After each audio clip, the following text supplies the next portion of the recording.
नमस्कार, मैं हूं आपके साथ प्रदीप आजाद। दोस्तों, इस साल का 11 जनवरी एक वो तारीख जो राजस्थान के इतिहास में इस तारीख की शाम के वक्त राजस्थान के अलवर में जो एक घटना हुई थी उसने पूरी सरकार, प्रशासन, समाज, पब्लिक सबको हिलाकर रख दिया था। आपको याद होगा एक वो मामला जो 11 जनवरी की शाम को हुआ था अलवर में, जहां पर कहा जा रहा है कि एक मूक बधिर बच्ची के साथ कुछ हैवानियत का मामला था। और बड़ा सवाल ये कि उसका पूरे घटनाक्रम का जवाब आज तक नहीं। हालांकि मुख्यमंत्री अशोक गहलोत ये कह चुके हैं कि बच्ची के साथ रेप नहीं हुआ, लेकिन सवाल ये भी, और हम भी यही कहेंगे कि सवाल तो है पर जवाब नहीं। अब सवाल ये कि ये लिखा किसने, क्यों लिखा, कि सवाल तो है पर जवाब नहीं। और आगे की पंक्तियां इसमें क्या है उसके बारे में भी मैं नहीं बताऊंगा। मेरे साथ मौजूद हैं सुनील शर्मा जी, आरपीएस अधिकारी हैं। और दरअसल सुनील जी ने इसी मसले पर, इसी मामले पर अपनी एक पांडुलिपि कहें, एक पुस्तक कहें, वो लिखी है, जिसमें लगातार सवाल दर सवाल पूरा घटनाक्रम और भी तमाम तरह की इसमें घटना को लेकर पूरा मसला यहां पर पुस्तक में अंकित है। सीधा सुनील जी से रूबरू होते हैं और सुनील जी से जानेंगे कि आखिर सवाल तो है पर जवाब नहीं। और सुनील जी आगे की पंक्तियों को आप पूरा करते हैं। नमस्कार। देखिए, मेरी एक नज़्म है कि सवाल तो हैं पर जवाब नहीं, जख्म बहुत पर हिसाब नहीं, किसी का पन्ना पन्ना बिखरा, किसी की खुली किताब नहीं, सवाल तो हैं पर जवाब नहीं। निश्चित रूप से बहुत ही एक दर्दनाक घटना अलवर में हुई थी और उस घटना ने एक लेखक के तौर पे, शायर के तौर पे मुझे बहुत अंदर से हिला दिया था और पुलिसकर्मी के नाते भी बहुत तकलीफ मुझे हुई थी। मैंने कुछ एक उपन्यास लिखा है। मैं ये तो नहीं कहूँगा कि 100% वही घटना है। उपन्यास में जो पात्र हैं और घटनाएं हैं वो सब काल्पनिक है, लेकिन जिस सवाल का जवाब बहुत से लोग, चाहे वो पुलिस के लोग हों, प्रशासन के हों, मीडिया के हों, या सरकार के हों, या राजस्थान की आवाम हो, सब लोग सवाल उठा रहे हैं और जवाब भी चाहते हैं। तो मुझे उम्मीद है कि शायद उनको जवाब मेरी इस पुस्तक में मिल सके। क्या लिखा है, कैसे आपने किया, इसमें क्यों जहन में क्यों आया वो आपने बता दिया, लेकिन किस तरह से इस पूरी अपनी रचना को पूरा किया आपने? देखिए, बड़ा सवाल तो यही था और अब भी है कि जो अलवर में घटना हुई उसके पीछे की सच्चाई क्या है। दुर्भाग्य से काफ़ी वक्त बीत जाने के बाद भी कुछ और वक्त लग रहा है सच्चाई तक पहुंचने में, परंतु राजस्थान पुलिस बहुत ही शिद्दत से काम कर रही है और सही दिशा में अनुसंधान चल भी रहा है। परंतु एक पुलिस ऑफिसर होने के नाते ये मैं कह सकता हूं कि अनुसंधान सही दिशा में चल रहा है, लेकिन जनता इससे आगे भी कुछ जानना चाहती है और सुलगते सवाल बहुत से हैं जिसका जवाब उनको चाहिए। तो मैंने एक कहानी लिखी है जिसमें मुझे लगता है कि जो वहाँ की घटना हुई उसके जवाब मेरी कहानी में और मेरे पात्रों के सहारे तलाशा जा सकता है। ठीक है, अब ये पुस्तक तो कुछ दिनों बाद लोगों तक पहुंच पाएगी, लेकिन अगर कुछ अंश हम जानना चाहें, कुछ आपकी लेखनी के बारे में जानना चाहें जो इस पूरे मसले से जुड़े हैं। देखिए,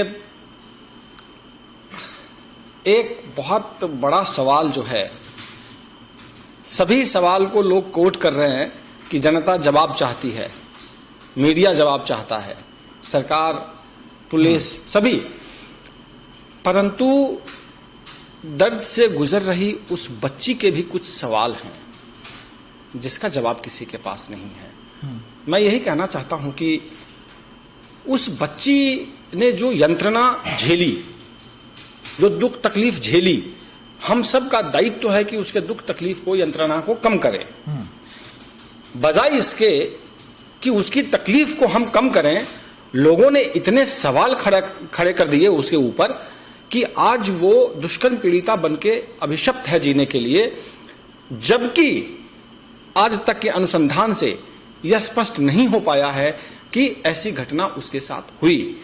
तो मेरा मानना है कि जब तक आप 100% किसी घटना के बारे में ना जान जाएं, आप किसी को कटघरे में खड़ा करने का यत्न ना करें। और वो बहुत ही मानसिक वेदना से जो बच्ची गुजर रही है वो बहुत दुखदाई है, और यही एक ऐसा सवाल था जिसने मुझे लिखने को प्रेरित किया।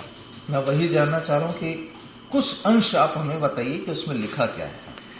देखिए, ये तो किताब पढ़ के आपको पता पड़ेगा, लेकिन मैं आपको कुछ बातें आपको बताना चाहता हूँ कि मेरी कहानी में, मुझे अलवर की घटना के बारे में तो मैं नहीं बता पाऊंगा कि क्या हुआ, वो तो वहाँ के पुलिस ऑफिसर बता पाएंगे, लेकिन मेरी कहानी में जो चीज़ निकल के आई है वो है कि 7:30 बजे के आसपास हमारी कहानी की पात्रा एक सीसीटीवी कैमरे से निकलती है और ठीक 10 मिनट के बाद वो कहीं घायल अवस्था में पाई जाती है। इस 10 मिनट के अंतराल में क्या क्या हुआ इसकी परिकल्पना किया जाना चाहिए, क्योंकि हमारे पास उसके बाद का कोई वीडियो फुटेज नहीं है और दुर्भाग्य से बच्ची इस हालत में नहीं है कि वो खुद अपने दर्द को बयां कर सके। तो उस 10 मिनट में, और जो हमने लिखा है कि ये घटना स्थल है थोड़ा सा आगे, तो वहां तक जाना, वहां से वापस रोड पे आना और दुष्कर्म जैसी वारदात को अंजाम देना। अगर कोई व्यक्ति 400 मीटर की दूरी दौड़ के भी तय करे तो कम से कम उसको 3-3.5-4 मिनट का वक्त लगेगा।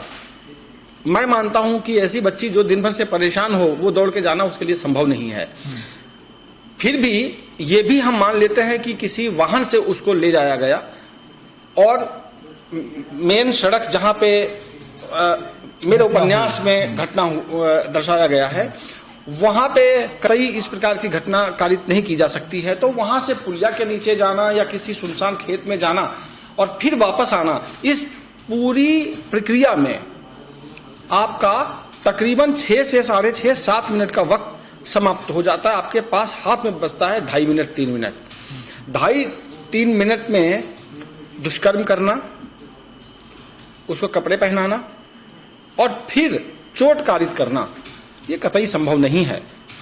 परंतु सवाल अब भी जीवित हैं कि आखिर हुआ क्या, और ऐसे सवालों के जवाब जानने के लिए निश्चित रूप से आपको किताब पढ़नी चाहिए। बिल्कुल, वो पढ़ेंगे, लेकिन यहाँ पर सवाल ये कि वही सवाल कि जब आपने पूरी एक उपन्यास लिखी है, पूरी कहानी लिखी है, तो जाहिर सी बात है कि इस मसले पर लिखी है।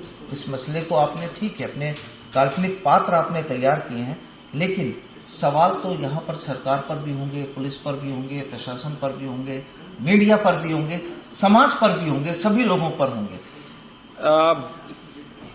बहुत बढ़िया पूछ रहे हैं आप, और मैं इस बात से ताल्लुक़ रखता हूं और मैं कहना चाहता हूं कि बिल्कुल अपनी लेखनी के माध्यम से मैंने सवाल उठाने में कोई गुरेज नहीं किया है। जब जब मुझे जहां मौका मिला है मैंने सवाल उठाए हैं, चाहे वो मीडिया हो, चाहे वो प्रशासन हो, चाहे वो आवाम हो, और चाहे वो और लोग हों जो सियासी मसलों के जरिए और सियासी घटनाक्रम के जरिए ये सवाल उठाते रहे हैं। सब पे मैंने भी सवाल उठाया है। क्या मुख्य रूप से आपके जहन में क्या सवाल आया कि जिसकी वजह से आपने इस रचना को तैयार किया? मेरे जहन में एक ही सवाल था कि जब तक घटना के बारे में 100% हम निश्चिंत नहीं थे, उस बच्ची को दुष्कर्म पीड़िता बनाकर समाज के सामने लाने का जिन लोगों ने प्रयास किया वो गलत था। ऐसा नहीं करना चाहिए। आज भी मैं इस बात पे कायम हूं कि जो उसे तकलीफ चोट से मिली, उससे ज्यादा तकलीफ मानसिक रूप से और सामाजिक रूप से उसको दुष्कर्म पीड़िता घोषित करके जो दिया गया है। अब सवाल उठता है कि यदि, मुझे नहीं पता, मैं नहीं जानता इस घटना के बारे में, थोड़ा बहुत अखबार में ही पढ़ा है, लेकिन संभावना है कि यदि दुष्कर्म उसके साथ हुआ तो बहुत दुख की बात है, और जिन्होंने ऐसा किया उसको पुलिस पकड़ के सजा देगी। और यदि दुष्कर्म नहीं हुआ और जो आपने प्रोजेक्ट किया उसकी भरपाई कौन करेगा? तो सवाल वो बच्ची भी पूछ रही है, उसके भी बहुत से सवाल हैं, सबसे हैं, मुझसे हैं, आपसे हैं, जनता से है, सरकार से है। तो सुलगते सवाल उस बच्ची की तरफ से है और फिर हमारी तरफ से भी है। कितने दिनों में ये पुस्तक तैयार हुई और किस तरह की मेहनत, क्योंकि सबसे बड़ी चीज देखिए, आपने जो मसला लिया वो मसला भी वो जिसकी वजह से पुलिस और सरकार, खास तौर पर पुलिस और सरकार पर पब्लिक ने सवाल खड़े किए जी। और आप एक पुलिस अधिकारी होते हुए अगर आप उस मसले पर अपनी कहानी को तैयार कर रहे हैं। जी देखिए, यदि आवश्यक हो तो खाकी पे भी सवाल मैं उठा सकता हूँ। सवाल से बचना कोई बड़ी बात नहीं है। सवाल अगर हम पे उठेंगे तो हम जवाब खोजेंगे, हम सही दिशा में जाएंगे। और हमारा विभाग तो बहुत ही ओपन है इस मामले में। अगर हमारी कमियां होती है तो आलोचना झेलने के लिए हम तैयार हैं। तो सवाल हमने खाकी पे भी उठाए हैं, पुलिस पे भी उठाए हैं एज ए राइटर। ये पुस्तक कितने दिनों में तैयार हुई? प्रदीप जी, मैं आपको एक बात बताना चाहता हूँ कि हिंदुस्तान में हिंदी साहित्य की परंपरा बहुत ही विशाल और विशद है। यहाँ देवकी नंदन बाबू खत्री ने भी उपन्यास लिखा है और बहुत ही काल्पनिक उपन्यास लिखा है, लेकिन उसकी इतनी ज्यादा पॉपुलैरिटी हुई कि लोगों ने हिंदी सीखना शुरू कर दिया था उसको पढ़ने के और लिए। प्रेमचंद ने भी लिखी सामाजिक सरोकारों से जुड़ के। तो मैं मानता हूं कि या तो आप काल्पनिक पात्रों को चुन के और काल्पनिक घटना लिखिए, या काल्पनिक पात्रों और काल्पनिक घटनाओं के जरिए सामाजिक सरोकारों से जुड़ी हुई ऐसी चीज लिखिए जो विश्वसनीय प्रतीत हो। तो मैंने कोशिश की है कि मेरी कहानी पढ़ के पाठक उस पर विश्वास करें और उनको उन सवालों के सुलगते सवाल जो हैं उनके जवाब ठीक ठीक तरीके से मिल सके। इसके लिए मुझे कुछ वैज्ञानिक तथ्यों का भी सहारा लेना पड़ा, तकनीक के बारे में भी पढ़ाई करनी पड़ी, लोगों से भी पढ़ा, ऐसी घटनाओं से जो आहत हैं, जो परेशान हैं और जो बखेड़ा भी खड़ा कर रहे थे, ऐसे लोगों से भी मैंने है और उसके बाद मैंने ये चीज लिखी है।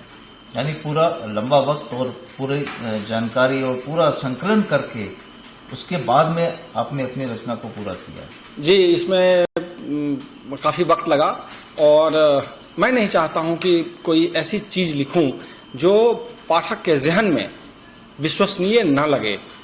तो बहुत तथ्य के परे जाके लिखना मुझे पसंद नहीं है, इसलिए मैंने इसको बहुत तथ्यों के बहुत इर्द गिर्द रखा है। अच्छा, एक लेखक के तौर पर ठीक है, आपने अपनी पुस्तक पूरी कर ली, अपने रचना को पूरा कर लिया, लेकिन अगर एज ए पुलिस अधिकारी के रूप में, क्योंकि कई जिम्मेदारियां, कई गोपनीयता, कई चीज़ें महकमे में रहती हैं, तो यहाँ पर कहीं इस चीज़ को पूरा करने के लिए आपने किताबें पहले भी लिखी हैं, कई रचनाएं आपने लिखी हैं, आप स्टेज पर भी जाते हैं, तो यहाँ पर विभाग की ओर से कोई बंदिश वाली चीज़ या कोई नाराज़गी या इस तरह की कोई चीज़? नहीं, मेरे विभाग में ऐसी कोई नाराज़गी तो नहीं है, क्योंकि हमारे बहुत से पुलिस ऑफिसर जो हमारे सीनियर्स ऑफिसर्स हैं वो बहुत ही संवेदनशील भी हैं और साहित्यिक दृष्टिकोण से भी बहुत सारे पुलिस ऑफिसर्स हैं जो धनी हैं।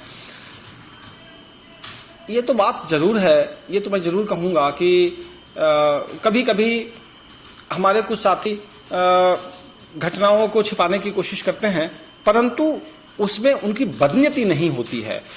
कई बार अनुसंधान की मांग होती है कि आप किसी चीज को उजागर नहीं कर सकते, बाहर नहीं कर सकते।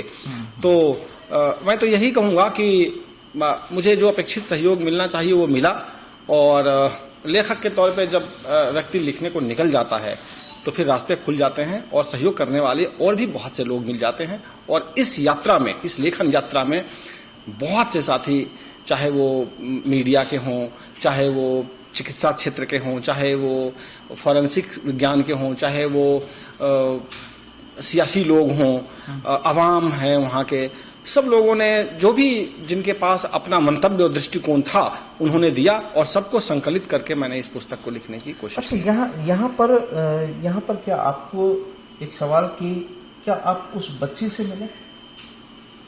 नहीं, मैं उस बच्ची से तो नहीं मिला, मैं संबंधित लोगों से तो नहीं मिला, क्योंकि मेरा उपन्यास उस घटना से मिलती जुलती तो है, परंतु वो घटना नहीं है। मेरा उपन्यास तो बिल्कुल डिफरेंट है, लेकिन फिर कहूंगा कि यदि मेरे उपन्यास को आप पढ़ेंगे तो आपको हर उस सवाल का जवाब मिलेगा जो आपके जहन में आज भी उस घटना को लेकर कौंध रही है, क्योंकि घटनाएं बहुत सी होती हैं। तो लेखक के तौर पे मैंने बहुत सी बातें कल्पना के सहारे सोचने की कोशिश की। पुस्तक का नाम कुछ हुआ? देखिए, पुस्तक का नाम सुलगते सवाल हैं और सवाल अब भी सुलग रहे हैं, और मैं नहीं जानता कि इस सुलगते सवाल का जवाब मेरे उपन्यास से कितना प्राप्त होगा, लेकिन कोशिश करूंगा कि इस सुलगते सवाल को कुछ ठंडा कर सकूं। तो बहरहाल एक सराहनीय इसे कदम माना जा सकता है कि एक पुलिस अधिकारी एक उस मसले पर बात करता है, उस मसले पर अपनी कलम चलाता है, उस मसले पर अपने शब्दों को एक कागज पर उकेरता है, जहां पर कई सवाल हैं लेकिन आज तक उनके जवाब नहीं है, या अगर जवाब हैं तो वो पब्लिक के सामने नहीं है। और जब तक कोई चीज पब्लिक के आम आवाम के सामने नहीं होती है तब तक वो सवाल ही बनकर रहती है, और इसीलिए कहा यही जाता है कि सवाल तो है पर जवाब नहीं। सुनील जी, बहुत बहुत शुक्रिया आपका हमारे साथ तमाम जानकारी देने के लिए, और उम्मीद करते हैं कि आपकी पुस्तक आम पब्लिक के लिए, अलवर के इस मुद्दे से जुड़े जो लोग हैं, जो सवालों के जवाब जानना चाहते हैं, कहीं ना कहीं कितना % उन्हें संतुष्ट कर पाती हैं वो भी देखते हैं। और बहुत जल्दी सुनील जी की जो पुस्तक है सुलगते सवाल, ये सभी के बीच में होगी। नमस्कार।